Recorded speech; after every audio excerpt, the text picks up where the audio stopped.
audience po natin pwede maging para marinig po natin mga judges, no? Okay.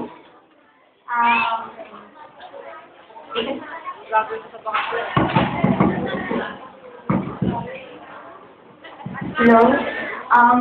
Siguro, AFHM. Siguro malaswa siya, hindi.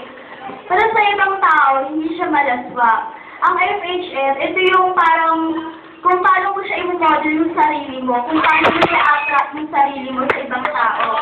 Kunyari, nag-i-endorse ka ng product. Paano mo siya i-endorse? Di ba, syempre, i-model mo siya. That's why I like AFHM. Thank you very much.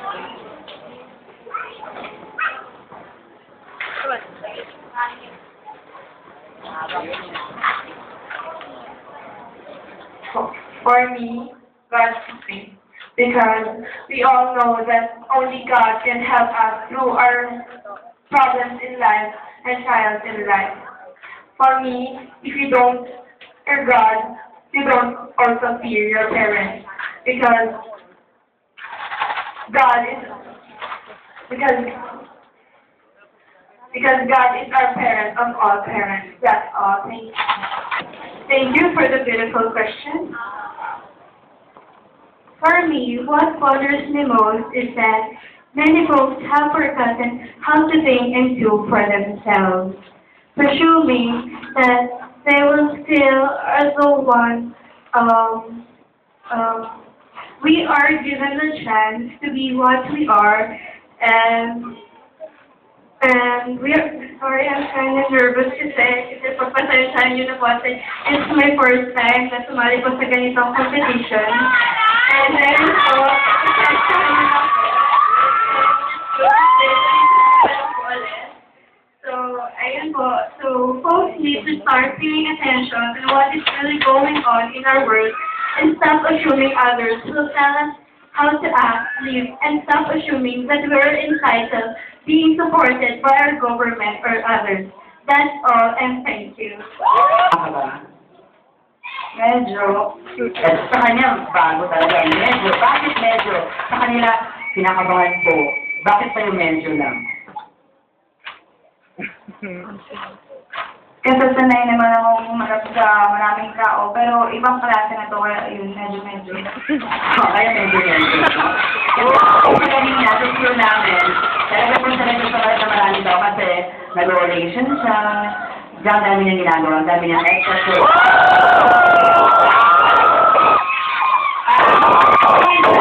Sabihin ko na rin, yung mga tao pa sa taas. Tatanungin ko na rin, ano ba inspirasyon mo? Hindi narinig, yes daw. Sino yun?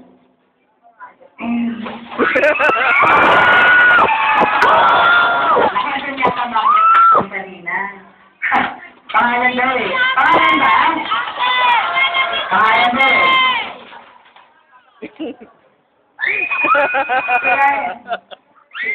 Yan. Parang natin yun, no? Sige na, huwag na nga na. Ako pa managot dito. Bakit ako makauwi dito ng bahay? May nakabang na sa akin sa labas. Okay, so, ito po, ang question mo, kanina number 4. Sige. Mali. So, Karina! Okay, your question. Ay, ibigay na. Your question is number 8. Number 8. Okay, number 8. Your question goes this way. If you could change one thing about the world, what would it be? If you could change one thing about the world, what would it be? Good evening to everyone, ladies and gentlemen. If I could change one thing about the world, it would be the values of each and every person living in this world. Then only when these values are changed into good values, we could have a better place to live in without the war, negligence, corruption.